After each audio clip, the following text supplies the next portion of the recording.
The secret is finally out. For months, Washington and Moscow held quiet back-channel talks, and now the numbers are on the table.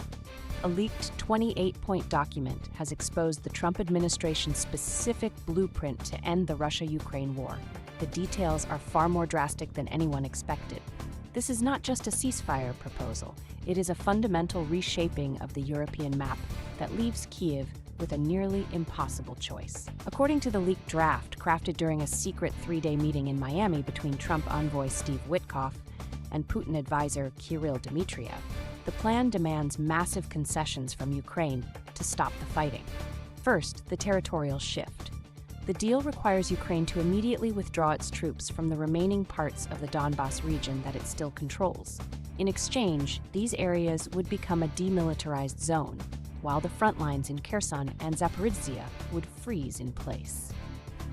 Crucially, the U.S. would recognize Russia's claim over Crimea and the Donbas, a move that breaks decades of diplomatic precedent. Second, the military gutting.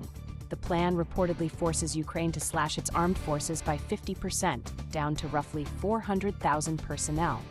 It explicitly bans Ukraine from joining NATO, prohibits foreign troops on its soil, and forbids the use of Western long-range missiles. Third, the cultural and economic overhaul. Kyiv would be required to restore the Russian language as an official state language and lift bans on the Moscow-linked church. In return, Russia would see sanctions lifted and be reintegrated into the global economy, including a potential return to the G8. President Zelensky's office has confirmed receiving the draft.